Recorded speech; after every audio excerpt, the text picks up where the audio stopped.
The rate of increase in consumptions due to the unit increment in income என்ன அப்படின்னு கேட்குறாங்க. நல்லா கவனிக்கலாம். கொஸ்டின்லேருந்து நம்மளால ஆன்சர் எடுக்க முடியும். இதுல கன்சம்ஷன் சொன்னாங்க. The rate of increase in consumption. Consumption என்ன? நுகர்வு. நம்ம யூஸ் பண்ற ரேட்டா? அப்ப என்ன ஆனா இந்த இடத்துல அதிகமா செலவு பண்றோம். செலவு பண்ணும்போது தான் கன்சியூம் பண்ண முடியும். அப்ப சேவ் அப்படின்னு ஒரு கான்செப்ட் இந்த இடத்துல வரக்கூடாது ரேட்டா. அது என்ன சொல்றாங்க? Due to unit increment in income. அதாவது என்ன? என்னோட வருமானம் வந்துன்னா கூடுது. அப்படி கூடும்போது நான் எவ்வளவு வந்துனா கன்சியூம் பண்றது கூட்டுவேன். அதுக்கான கான்செப்டோட பேர் என்ன அப்படின்னு கேட்டிருக்காங்க. கொஸ்டினுக்கு ஆன்சர் என்ன வேணும்? மார்ஜினல் ப்ரொபென்சிட்டி டு இன்கம் சொல்லுவாங்க.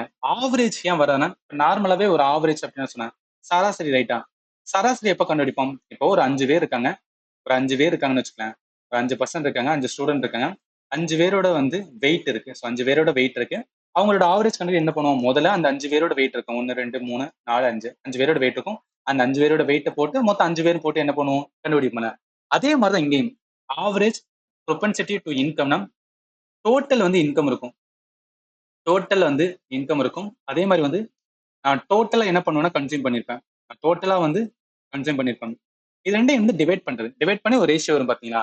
அதுதான் வந்து ஆவரேஜ் அப்படின்னு சொல்றது. மார்ஜினல் அப்படின்னு சொன்னாவே இந்த மார்ஜினல் இங்கே ஞாபகத்துல வச்சுக்கேன். மார்ஜினல் அப்படின்னு ஒரு வார்த்தை வந்தாவே நீங்க என்ன பார்க்கணும்னா இந்த யூனிட் அப்படின்னு பார்க்கணும். அதாவது என்ன? கொஞ்சமா ஒரு யூனிட் லெவல்ல வந்து இன்கம் இன்க்ரீஸ் பண்ணாலும் எந்த அளவுல என்னோட கன்சம்ஷன்ஸ் வந்து ரேட் இன்க்ரீஸ் ஆகுது அதை பார்க்குற கான்செப்ட் தான் வந்து மார்ஜினல் ப்ரொபென்சிட்டி டு கன்சியூம் அப்படின்னு சொல்லுவாங்க. அதனால இந்த கொஸ்டினுக்கு ஆன்சர் வந்து இதா வரும். ஸோ இதான் இந்த இடத்துலயும் வந்து நான் சொல்லியிருக்கேன்.